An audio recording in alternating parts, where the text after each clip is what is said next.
Hi friends, मी Swati life easy Amy या YouTube चॅनलमध्ये तुम्हा सर्वांचं खूप खूप स्वागत करते। आज मस्त आपण छान जाळीदार मऊसूत अगदी झटपट तयार होणारा आणि कमी 20 मिनिटात तयार होतो आणि पूर्वतयारी न करता हा नाश्ता आपण बनवू शकतो। तर कसा बनवायचा ते बघूया चला।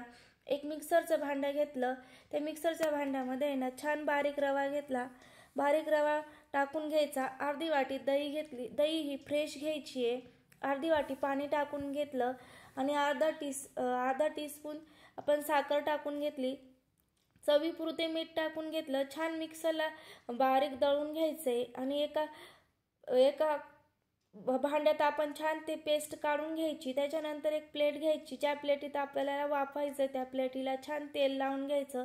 एकी साईडला आपले 15 मिनिटं झाले रेस्ट करून 2 चमचे छान मी तेल टाकून घेतलं।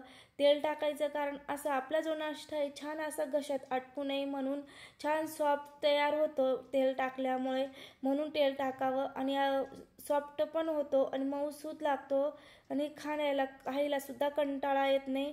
तर अशा पद्धतीने 2 मिनिटं मी असे फेटून घेतलं। त्याच्यानंतर आहे ना त्याच्यात इनो टाकून घेतला, 1 चमचा आपण इनो टाकून घेतला, म्हणजे 1 पुडी इनो टाकून घेतली। त्याच्यात 2-3 चमचे एवढं पाणी टाकून घेतलं। छान आता व्यवस्थित हे मिक्स करायचं।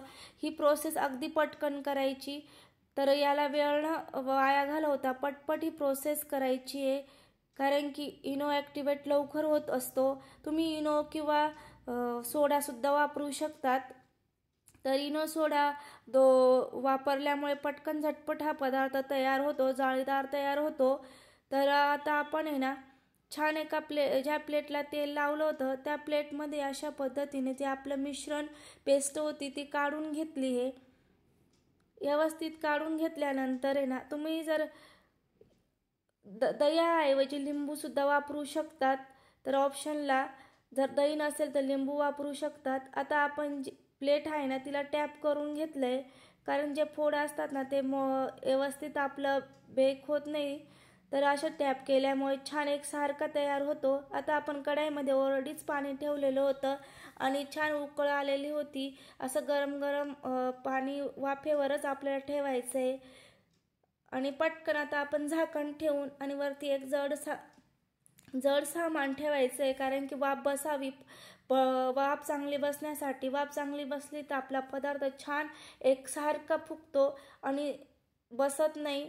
15 मिनिटं छान असा आपण फुल गॅसवरतीच वाफून घेणार आहोत। आता 15 मिनिटं झालेले, छान असा बेक झालेला आहे। तर मी ना थोडंसं माझ्याकडे सांबर मसाला होता म्हणून मी तो याच्यावर चटपटीत म्हणून टाकून घेतला। तर तुमच्याकडे पेरी पेरी मसाला असेल तो सुद्धा टाकू शकतात, पावभाजी मसाला सुद्धा टाकू शकतात। मस्त असा चटपटीत तयार होतो। आता परत मी 2 मिनिटासाठी वाफून घेणार आहे, तर मी कमीत कमी 17 मिनिटं वाफून घेतलं। बघू शकता अगदी छान असा कलर सुद्धा त्या मसाल्याचा आलेला आहे। तर आता आपण काढून घेणार आहोत, गॅस बंद करून देणार आहोत। बघू शकता अगदी मस्त असा तयार झालेला आहे आणि तुम्ही छान कोणत्याही याच्यात शेपमध्ये तुम्ही कापू शकतात, चौकोनी किंवा ट्रायंगल। मी ट्रायंगल शेपमध्ये कापून घेते। बघू शकता अगदी मस्त असा तयार झालेला आहे, अजिबात सुरीला लटकलेला नाही आहे, मस्त असा वाफलेला आहे आणि कोणतीही पूर्वतयारी न करता छान असा तयार झालेला आहे। बघू शकता मस्त असा जाळीदार आणि पावासारखा तयार झालेला आहे आणि तुम्ही हिरव्या चटणी, कोथिंबीरच्या हिरव्या चटणीसोबत, पुदिन्याच्या चटणीसोबत खाऊ शकतात। अगदी झटपट तयार होणारा नाश्ता आहे, ते नक्कीच करून बघा आणि लाईफ इझी एमीला लाईक, शेअर आणि सबस्क्राईब करायला विसरू नका। धन्यवाद।